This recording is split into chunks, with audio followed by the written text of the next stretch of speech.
하나님의 말씀을 전달하는 전달자 에스라라는 제목을 가지고 에스라서 7장을 저희가 살펴보려고 합니다. 지난 시간에 우리는 오랜 시간 방해와 좌절로 예루살렘 성전 건설을 포기한 이스라엘 사람들을 위해 선지자를 보내시고 생각지도 못한 하나님의 방법으로 예루살렘 성전을 완성한 이야기를 했습니다. 정말 하나님의 놀라운 역사를 저희들이 지난 시간에 보았죠. 여러분은 그 말씀을 듣고 이번 주 지금 이 시간에 앉을 때까지 여러분도 그동안 생각하지 못했던 놀라운 하나님의 역사를 그 사이에 경험하셨는지요? 혹시 기대하고 계시는지요? 아니면 그동안 잠시 접어두고 포기했던 기도 제목을 다시 끄집어내서 하나님의 응답을 받을 때까지 기도해야겠다고 작정하고 새롭게 기도를 시작하셨는지요?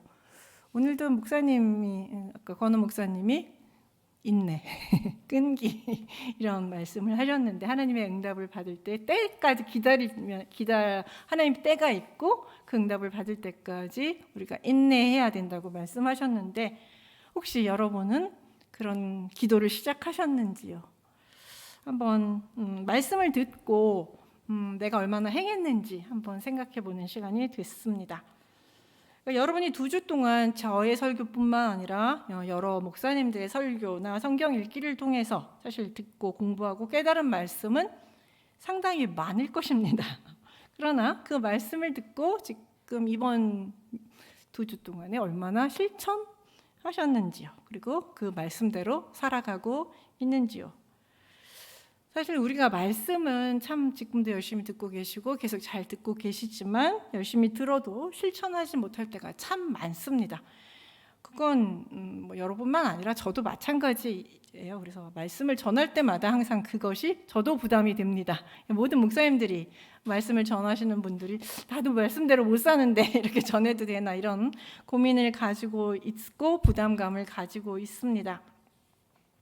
그러면서 말씀을 배우고 아는 대로 잘 지키는 사람이 얼마나 되겠느냐, 나만 그런 게 아니라 대부분의 사람이 그럴 거야 라고 생각하면서 스스로 이제 정당화하기도 합니다. 우리 주로 잘 쓰는 방식이죠. 내가 나만 그런 게 아니야, 나만 가지고 왜 그래, 나도 다 같이 그런 거야, 뭐 이런 생각을 하는데, 근데 오늘은 이런 우리의 정당화하는 생각을 무참히 깨뜨리는 사람이 하나 나옵니다. 오늘은 그 사람을 소개하려고 합니다. 그 사람이 바로 에스라예요. 그는 어떤 사람이냐 하면 이스라엘 백성이 바벨론에서 2차로 귀환할 때에 그 지도자로서 이 2차 귀환자를 이끌고 온 사람입니다. 이 에스라에 대한 소개가 오늘 7장 1절부터 6절까지 나옵니다. 저희가 7절부터 읽었는데 6절부터 이제 그 8절까지 읽었는데 1절부터 6절까지가 이 에스라에 대한 소개예요. 근데 이제 족보가 주로 많이 나오기 때문에 제가 그 부분은 빼고 이제 에스라가 어떤 사람인지에 대해서 소개하는 부분, 그리고 그가 어떻게 돌아오게 됐는지에 대한 부분을 저희가 말씀으로 읽었습니다. 1절부터 6절에 에스라에 대한 소개가 나오는데 그는 아닥사스다 왕 때의 인물입니다. 이때는 성전이 완성된 지 대략 60년이 지났습니다. 그러니까 지금 6장과 7장 사이에는 60년의 시간적 공백이 있는 것이죠. 아마 그동안 예루살렘에서는 성전 제사가 이루어지고 있었고 잘 이루어지고 있었을 것입니다. 처음에는 아마 잘 이루어졌을 거예요. 왜냐하면 없던 성전이 생겼으니 얼마나 기쁘고 감격했습니까? 그래서 기쁨의 잔치도 벌이고 감격하면서 열심히 예배를 드렸겠죠. 그렇지만 이제 60년이라는 시간이 지났습니다. 60년은 성경에서 한 세대를 40년으로 보니까 한 세대 반 정도가 지나게 됐죠.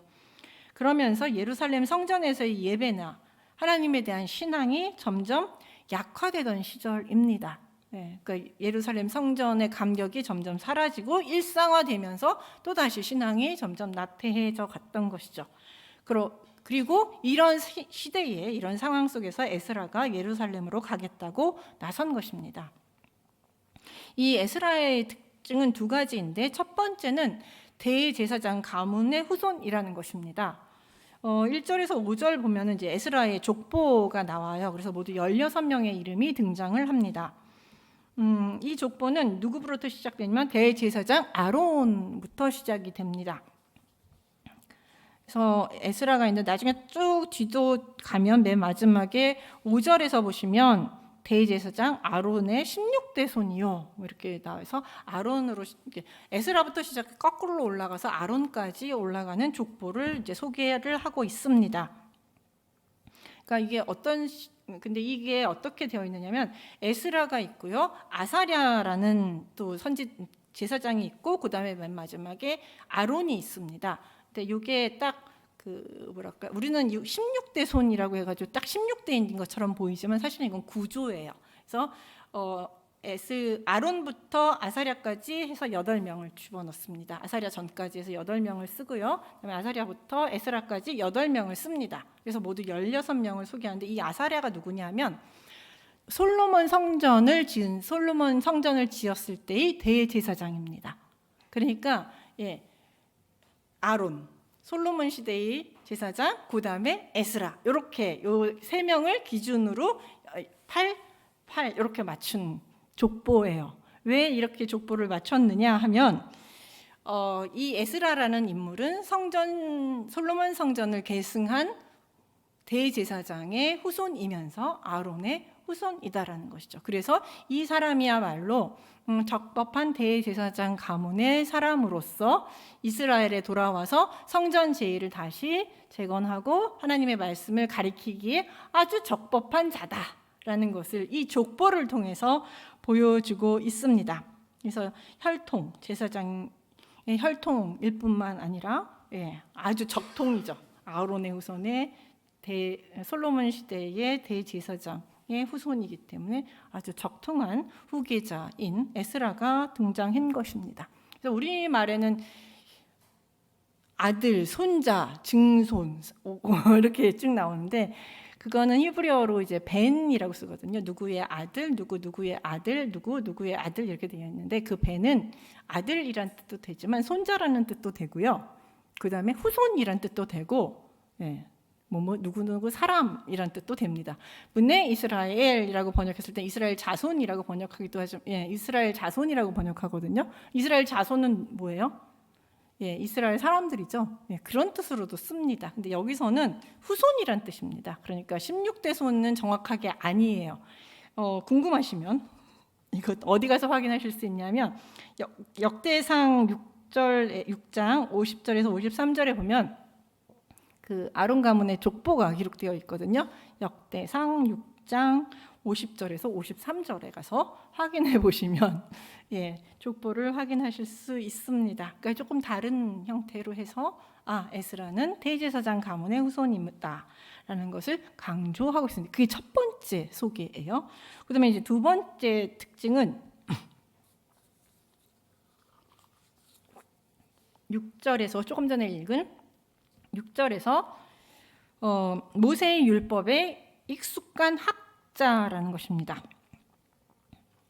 모세의 율법에 익숙한 학자로서라는 표현이 나오죠. 여기서 이제 학자란 단어는 소페르라는 단어인데 일반적으로 우리 성경에서 해석할 때 서기관이라고 표현되기도 합니다. 서기관. 예수님 시대에 예수님을 적대한 두 종류의 사람이 있었죠. 두 부류의 사람이 있었는데 서기관과 바리새인 할 때 그 서기관입니다. 근데 서기관은 율법을 보존하고 연구하는 일을 주로 했습니다. 그러니까 종교 지도자예요. 그 서기관들이 종교 지도자로서 율법을 보존하고, 그러니까 필사하는 것뿐만 아니라 그것을 연구해서 가르치는 일까지 하는 것이 서기관들의 일이었습니다.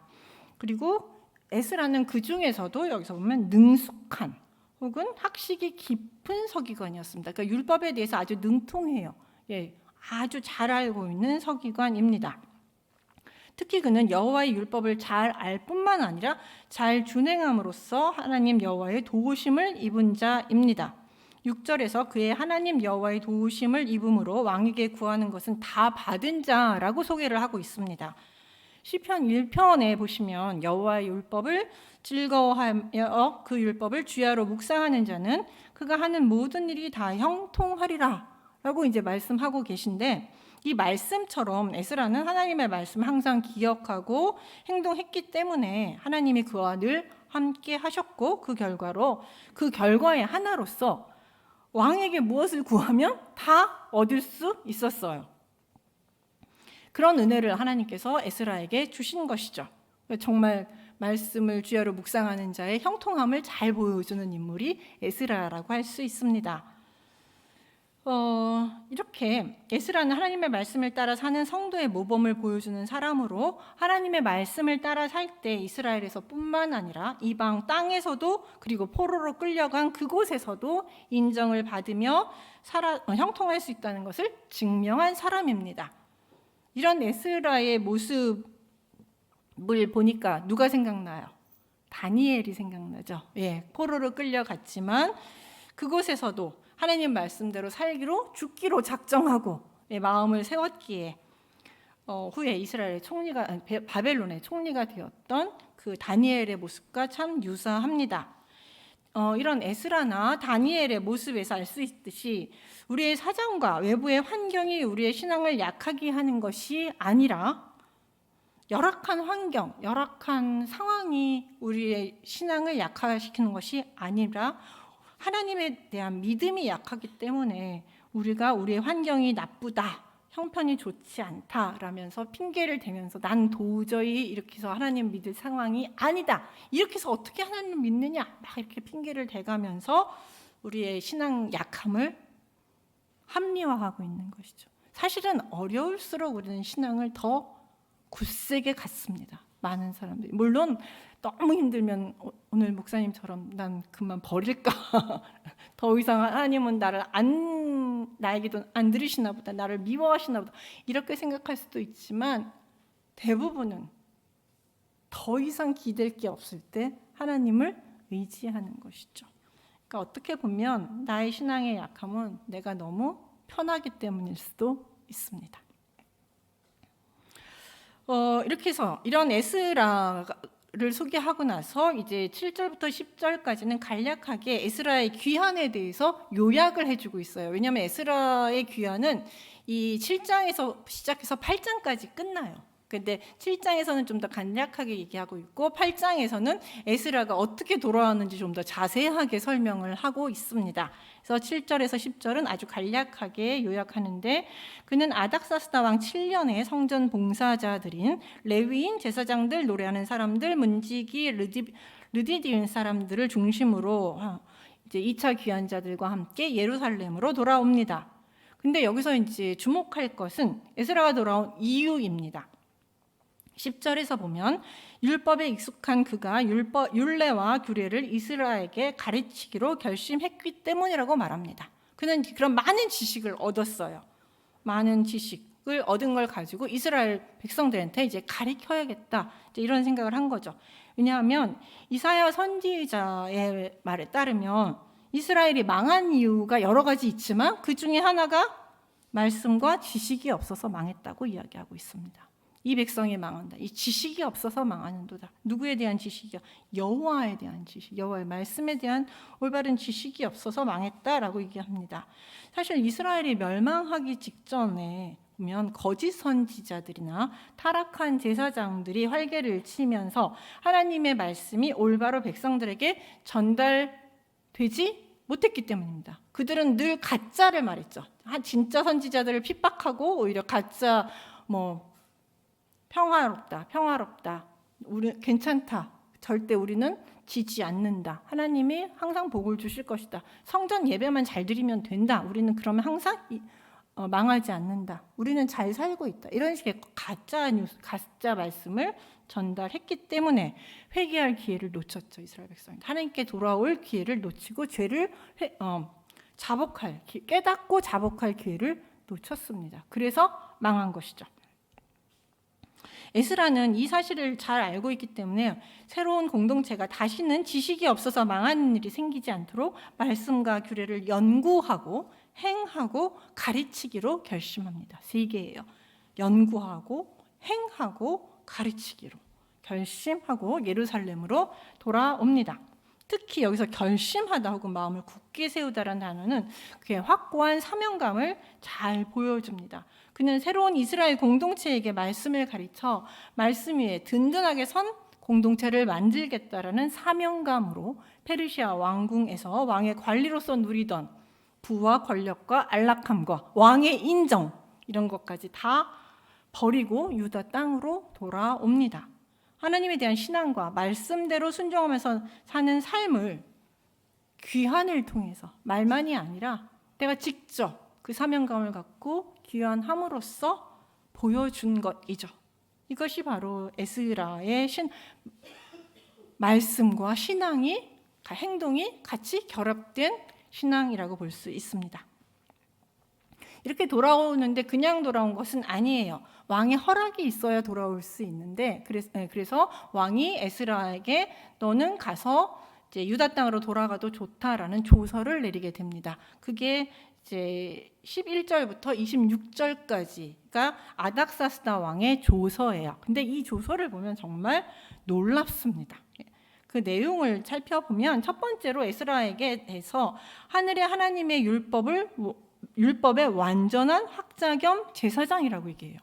왕이 에스라에게 말씀의 완전한 자다라는 이스라엘 율법의 완전한 자라고 얘기하면서 아주 칭찬을 한다 그럴까요? 엄청난 칭찬을 해주고 있습니다. 이방인인 아닥사스다 왕조차도 에스라를 하나님의 율법의 완전한 학자 겸 제사장으로 인정하고 있었다는 것입니다. 왕이 표현한 율법의 완전하다라는 의미는 율법에 대한 지식뿐만 아니라 행동 또한 완전함을 의미합니다. 실천이 없는 지식, 실천이 없는 신앙은 완전하다고 할 수가 없기 때문이죠. 14절에서 보면 에스라의 손에 율법이 있다라고 이야기를 하고 있어요. 또한 그것은 율법 전문가라는 의미입니다. 그가 율법을 아주 능통하게 다룬다라는 얘기예요. 의미이며 또한 이스라엘 공동체를 율법으로 재정비할 권한을 가졌다는 것입니다. 율법이 손에 있어서 잘 다룰 뿐만 아니라 잘 다루는 능력을 가지고 이제 이스라엘을 율법으로 다스릴 수 있는 권한을 주었다라는 의미예요. 손이라는 의미는 두 가지가 있습니다. 그렇게 권한과 능력입니다. 그 두 가지가 이 에스라에겐 다 있었죠. 그리고 이런 권한을 가지고 누가 파견을 하느냐 하면 에스라를 페르시아의 왕과 그다음에 최고 권력자인 7 자문관이 파견합니다. 그래서 7 자문관은 왕의 측근이에요. 최측근 보시면 이제 에스더서에 보시면 왕의 자문관들 나오거든요. 최측근들에 의해서 그러니까 페르시아의 최고 권력자들이 에스라를 이제 이렇게 파견했다라고 이야기를 합니다. 그래서 우리가 이렇게 훌륭한 에스라를 인정하고 에스라가 훌륭함을 인정하고 이를 유다에 우리가 파견했다. 이렇게 이제 공식적으로 꽝꽝 인장을 찍어준 것이죠. 두 번째로는 아닥사스다 조서 내용 두 번째는 아닥사스다 왕은 왕의 전에 성심으로 제물을 바치고 예물을 제공합니다. 제사를 지내는 것은 하나님의 뜻대로 하며 필요한 물품은 왕의 궁중 창고에서 제공하겠다고 이야기합니다. 그러니까 예루살렘에서 드리는 모든 제사 제물이 필요하면 필요한 대로 네가 다 가져다 써라 이겁니다. 이걸 보면은 이 아닥사스다 왕이 에스라에게 얼마나 큰 호의를 가지고 있었는지 그리고 큰 신뢰를 가지고 있었는지를 알 수 있습니다. 그리고 말만 하는 게 아니라 이것이 반드시 시행될 수 있도록 창고지기에게 에스라가 원하는 것은 무엇이든지 주라는 조서까지 내립니다. 말만 하지 않고 진짜 실천할 수 있도록 실천을 하는 것이죠. 그래서 22절을 보시면 왕이 정해준 물품의 양이 나와요. 구체적으로 쭉 읽어보시면 22절에 은은 100달란트까지, 밀은 100고르까지, 포도주는 100밭까지, 기름도 100밭까지, 그리고 소금은 정령 없이 하라. 은도 많고 은도 많고 밀도 많고 포도주도 많은데 특히 소금을 정령 없이 원하는 대로 다 달라라고 얘기합니다. 그 왕의 소금을 먹는 자로서 혹시 기억하세요? 제가 에스라서 앞부분에 성전 건축을 방해했던 인물들이 자기가 왕의 신하라고 얘기하면서 왕의 소금을 먹는 자로서 제가 어떻게 이스라엘이 반역하는 걸 눈뜨고 볼 수 있겠습니까? 막 이러면서 이제 편지를 보냈었잖아요. 소금은 고대 시대에 정말 귀중한 금보다 더 귀한 그런 건데, 그래서 왕이 관리를 하는 건데 그거를 무한정 주겠다는 거예요. 원하는 대로 무한정 주겠다. 이렇게까지 이야기를 합니다. 이 양은 사실 그 강 건너편 지역, 그러니까 유브라테스 이 강 건너편 쪽에서 걷는 세금의 3분의 1에 해당하는 양이라고 합니다. 어마어마한 양을 지금 에스라에게 제공하고 있는 것입니다. 이렇게 왕이 이런 호의를 베푼 이유는 하나님의 전을 하나님의 명령대로 섬기지 않으면 하나님의 진노가 임할지도 모른다는 두려움 때문입니다. 그는 에스라를 통해 하나님의 살아계심을 알았기에 하나님에 대한 두려움을 가진 것입니다. 에스라가 원하면 다 돼요. 에스라를 보니까. 그러니까 에스라가 만약에 나에 대해서 원망을 하면 어떻게 될까요? 그 하나님이 진노하셔서 나한테 진노하시면 어떻게 해요? 이런 두려움이 에스라를 통해서 에스라를 보면서 하나님에 대한 두려움이 생긴 것이죠. 저 에스라가 믿는 하나님은 진짜 살아계신 하나님이야. 그래서 에스라한테 저렇게 은혜를 베푸시지. 아니 쟤는 왜 저렇게 갖다 놔도 저렇게 잘 되는 건데, 쟤는 왜 어딜 가도 저렇게 잘 되는 건데, 이런 것들을 이 왕은 보았고 그 살아계신 하나님 앞에 잘 보이고 싶은 마음이 들었던 거죠. 그래서 그는 이런 많은 재물들을 바치게 된 것입니다. 세상이 교회를 두려워하거나 교인들을 두려워하거나 무시 못하는 것, 이유는 뭘까요? 돈이나 권력이 있거나 사람이 많거나 목소리가 커서가 아니죠. 네. 교회나 성도들을 통해 하나님의 살아계심을 볼 때, 하나님께 은혜 받은 자로서 그 은혜와 사랑을 베풀 때이죠. 저 사람은 왜 저렇게 잘 되지? 저 사람 별로 그렇게 가진 게 없는데 왜 저렇게 행복하지? 저 사람은 왜 저렇게 이 힘든 세상을 저렇게 씩씩하게 이겨내면서 살지? 궁금하잖아요. 나랑 비슷한데 제 사람은 저렇게 씩씩하게 잘 살고 있고 좀 행복해 보여요. 늘 사랑받는 자처럼 사는 것 같아요. 참 궁금하죠. 그런 궁금함이, 그리고 그게 바로 하나님을 믿었기 때문에 하나님을 믿는 힘으로, 하나님의 은혜로, 하나님의 사랑으로 그렇게 산다는 걸 알았을 때 교회에 오고 싶겠죠. 나도 그 하나님 믿고 싶다라는 생각이 들겠죠. 그리고 누군가가 값없이 사랑을 베풀 때, 저 사람은 왜 저렇게 나한테 잘해줘? 저 왜 어려운 사람들을 저렇게 잘 돕지? 왜 저러지? 저거 소대인데. 이렇게 생각하는데 왜 도울까라고 이제 궁금증을 가졌을 때, 하나님의 사랑을 받아서 하나님의 사랑을 베푸는 거구나. 교회 가면 저렇게 하나님의 사랑을 받은 자들은 베풀 줄 아는구나. 이런 것들을 보면서 나도 교회 가고 싶다. 이런 생각이 드는 거죠. 사실 제가 우리 기독교 역사가 원래 그랬습니다. 이렇게 부흥할 때, 커질 때 교인들은 줄었다가 어려워지면 교인들이 늘어요. 원래가 그랬습니다. 제가 몇 년 전에 우리 중고등부 학생들하고 여수에 있는 애향원을 다녀온 적이 있습니다. 거기는 우리나라 초기 선교사들이 모두 두려워하던 그 한센병, 나병이죠. 요즘 한센병이라고 하는 환자들을 위해 지은 병원인데요. 그때 이제 모든 사람들이 배척하던 그 한센병 환자들을 이 선교사들과 교인들이 헌신적으로 돌봤어요. 그래서 한센병을 위한 병원을 만들게 됐죠. 그래서 그곳으로 막 사람들이 나병 환자들을 위한, 한센병 환자들을 위한 병원이 만들어지고 그것에 가면 돌봄을 받을 수 있고 고침까지는 어렵지만 돌봄을 받을 수 있다라는 소문을 듣고요. 정말 그 지역 멀리서까지 많은 사람들이 막 와서 그 앞에 들어가지 못하면 그 앞에 거적이라도 이렇게 덮고 그 앞에 나 들어갈 수 있게 해달라고 그 앞에서 그 은혜 한 자락이라도 얻고 싶어서 진을 치던 그렇게 해서 세워진 병원이라고 하더라고요. 그 선교사님이 한센병 환자를 업고 다니고 만지고 씻기고 하면서 그런 사랑의 수고들이 소문이 나면서 사실은 그곳에 복음화가 상당히 많이 됐습니다. 전라남도 지역임에도 불구하고 그 당시 복음화가 70% 정도 됐다 그래야 돼요. 그 당시. 지금은 이제 그보다 훨씬 줄어들었다고 얘기하지만 어쨌든 그 당시에는 그렇게 복음이 널리 퍼졌습니다. 하나님의 능력을 누군가를 통해 우리를 통해서 보았을 때 사람들은 하나님을 두려워하기도 하고 하나님을 만나고 싶어 하기도 합니다. 세 번째로 아닥사스다 왕은 성전에 봉사하는 사람들, 아까 제가 읽은 제사장, 레위인, 노래하는 자, 문지기, 느디님 사람들이죠. 에게는 세금을 받지 않겠다고 공표합니다. 예, 이건 근데 놀라운 특혜예요. 그 역사학자, 고대 역사학자 그 요셉들이 보고에 의하면 그 당시에는 제사장들에게도 다 그 세금을 받았대요. 그리고 세금이 무거웠다고 합니다. 세금이 무거웠는데, 예, 그래서 이제 왕에게 우리 세금 좀 줄여달라 이러면서 막 편지들을 보내고 했대요. 왕한테 우리 제발 살기 어려우니 세금 좀 줄여주시면 감사하겠습니다. 이런 편지를 보냈는데 여기 유다의 제사장들에게는 세금을 아예 면제를 해준 거죠. 그러니까 이건 엄청난 특혜예요. 이런 특혜를 받았습니다. 그다음 네 번째로 보시면 에스라에게는 이게 중요한 건데 법관과 재판관을 임명할 권리를 줍니다. 그러니까 뭘 줬냐면 사법권을 에스라에게 줬습니다.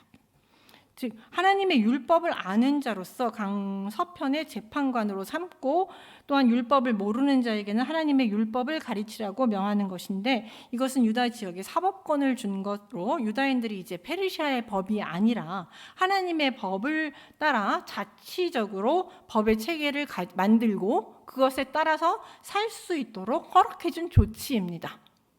그러니까 페르시아 영에 있지만 이제는 하나님의 말씀을 기초로 한 법을 만들고 그 법에 따라서 살 수 있는 자치권을 얻은 것이죠. 대단한 권리입니다. 그래서 이제 돌아온 유대 공동체는 제2의 회복뿐만 아니라 하나님의 율법도 우리가 하나님의 말씀에 살 수 있는 그거 권리까지 회복했다고 볼 수 있게 됩니다. 그리고 마지막으로 사법권만 준 것이 아니라 처벌권까지 줍니다. 법을 만들면 뭐합니까? 안 지키면 그만이죠. 그럴 땐 뭘 해야 돼요? 처벌을 해야죠. 처벌을 해야 법을 지키잖아요. 처벌이 없는 법은 거의 무용지물이죠. 처벌권까지 주는데 그 처벌권도 사형, 귀향, 가산, 몰수, 투옥 그냥 막 벌금 정도가 아니에요. 사형까지 시킬 수 있는 아주 강력한 그 권한을 줍니다. 그는 왕 자신의 말뿐 아니라 하나님의 말씀을 어기는 것에 대해서도 엄벌에 처할 수 있다라고 말하면서 말하면서 에스라에게 이 모든 권한을 준 것이죠. 이것은 이제 이스라엘이 하나님의 말씀으로 다스려지는 공동체로 살아가라고 왕이 허락한 것이죠. 정말 놀라운 그 역사가 아닐 수 없습니다. 그래서 하나님의 말씀대로 살아간 에스라는 이렇게 아닥사스다 왕으로부터 다른 사람들이 누릴 수 없는 큰 호의를 받을 수 있었습니다. 이렇게 큰 호의를 받은 에스라는 27절, 28절에 보시면 찬양을 합니다. 이게 이제 하나님의 은혜라는 것을 고백하는 것이죠. 그런데 여기서 보시면 27절, 28절부터는 그 화자가 바뀌어요. 여기까지는 3인칭. 에스라는 어땠고 아닥사스다 왕은 어땠다 이렇게 쭉 나오다가 이제 27절부터 뭐라고 하면 나 에스라는 나 아니면 우리 조상들의 하나님 여호와를 찬송한다 이렇게 하면서 내 하나님 이렇게 나오는데 화자가 누구냐면 에스라예요. 1인칭으로 바뀝니다. 여기서부터 이제 9장까지가 에스라가 1인칭으로 나오고 있어요. 이걸 에스라 비망록이라고 이야기하기도 합니다. 그래서 여기서부터 에스라가 1인칭으로 등장하는데 왕의 조서를 받은 에스라는 아닥사스다 왕의 배후에 하나님이 계시다는 것을 깨닫고 이 모든 일을 이루신 여호와를 찬양합니다. 에스라는 정확하게 알았어요. 이 모든 일의 배후에는 하나님이 계시다는 것을. 하나님을 믿고 그에게 의지하는 사람에게는 우연이라는 것이 없습니다. 모든 것이 하나님의 계획과 경륜 안에 있기 때문입니다. 하나님의 때가 있고 하나님의 계획이 있는 것이죠. 그래서 우리에겐 우연이 없습니다. 성경에 우연이라고 얘기하는 것은 항상 우리는 어떻게 해석해요? 하나님이 배후에서 역사하셨구나. 우리는 이렇게 해석합니다.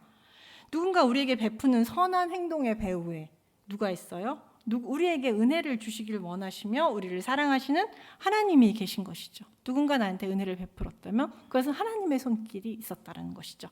하나님이 사람의 마음을 움직여 우리에게 선을 베풀게 하신 것이죠. 또 그리고 내가 누군가에게 선을 베풀기 원하는 마음이 생기면 그 또한 나를 통해 하나님의 은혜를 흘려보내기 위해서 하나님이 나에게 그런 마음을 주신 것입니다. 우연이 아닙니다. 여러분도 누군가에게 생각하지 못한 도움이나 은혜를 받고 하나님께 감사하며 찬양한 경험이 다 있을 것입니다. 아닌가요? 그냥 그 사람한테만 고마워 이러고 끝났나요? 아니죠. 그 사람을 통해 받은 은혜가 결국은 하나님이 나에게 주신 은혜라는 것을 깨닫고 감사한 일들이 많을 것입니다. 만약 미처 그렇게 못하셨다면 앞으로는 그렇게 하십시오. 누군가 나한테 베푼 은혜는 곧 하나님의 은혜라는 것을 꼭 기억하고 감사하며 찬양하셨으면 좋겠습니다. 혹시 근데 나는 그런 경험이 없는데 라고 생각하시는 분들도 계실 수도 있습니다. 그런데 집에 가서 아마 곰곰이 한번 생각해 보십시오. 이 시간 곰곰이 생각해 보시면 아마 나에게도 그런 경험이 무수히 많이 있었을 것입니다. 다만 여러분이 미처 깨닫지 못하고 그것을 은혜를 그냥 흘려버렸기 때문이지 하나님이 여러분에게 은혜를 안 주신 것은 아닙니다. 다만 여러분이 깨닫지 못한 것 있죠. 그러니까 여러분께서 그 깨달음을 얻는 시간들이 있었으면 좋겠습니다. 그래서 받은 은혜를 항상 기억하고 곰곰이 생각하는 그런 시간들이 필요한 것이죠. 이렇게 에스라는 자신이 배우고 있긴 하나님의 율법이 필요한 때가 오자 페르시아에서의 안락함을 버리고 유다로 돌아옵니다. 하나님의 말씀이 가장 필요한 곳으로 가서 그곳에서 그동안 공부한 말씀을 가르치며 이스라엘을 올바른 하나님의 말씀의 나라로 이스라엘을 올바른 하나님의 말씀이 가르쳐지고 그 말씀대로 살아가는 하나님의 나라를 만들기를 원했습니다. 에스라는 자신의 지식과 공부가 이때를 위한 준비라는 것을 알고 과감히 헌신한 것입니다. 다 때가 있는 것이죠. 오늘 때라는 얘기 아침에 들으셨죠? 그 말씀 들으면서 나도 때 얘기할 건데 하나님이 우리에게 같은 시간에 동일한 말씀을 하길 원하셨나 보다 이런 생각이 들었습니다. 여러분은 여러분의 건강과 지식과 돈과 능력과 시간이 무엇을 위해 주어진다고 생각하시는지요? 아마 여러분 개인에게 주어진 사명은 다 다를 것이라고 생각합니다. 교회 공동체적으로 지금 새로운 목회자를 청빙하고 새로운 교회를 만들기 위한 이 시점에서 이때를 위해 하나님이 여러분에게 주신 사명은 무엇인가요? 이때를 위해서 여러분의 각자에게 또한 새로운 사명을 주셨을 것입니다. 그것이 기도일 수도 있고 관심일 수도 있고 약한 사람에 대해서 지금 이 시기를 보내는 이 시기에 약한 사람이 또 존재하잖아요. 그 사람을 관심 갖고 돌보는 것일 수도 있고 식당 봉사일 수도 있고 저처럼 설교로 봉사하는 것일 수도 있습니다. 지금 제가 설교가 늘은 이유가 지금 목사님의 공백을 메우고 있는 것이잖아요. 저는 이걸로 위해서 부름을 받은 것이죠. 교회 전체에 주신 사명도 있지만 새로운 목사님을 맞이하기 위해 여러분 각자에게 주신 사명도 분명히 있을 것입니다. 다음 주부터 저희가 오후에 이제 목사님들이 오시죠. 그것을 열심히 듣는 것도 저희들의 사명입니다. 그분들이 어떤 분이고 우리 교회에 맞는지 안 맞는지 기도하면서 잘 곰곰이 생각하고 그분에 대해서 이야기하는 것도 여러분의 사명입니다. 여러 가지 사명들이 있습니다. 우리는 각자의 사명을 찾고 그것에 헌신하며 하나님이 우리 교회에 에스라와 같은 하나님의 말씀에 온전한 분을 보내주시길 소망하며 이 시간을 보냈으면 좋겠습니다. 기도하겠습니다. 하나님 아버지 감사합니다. 저희들 에스라라는 인물을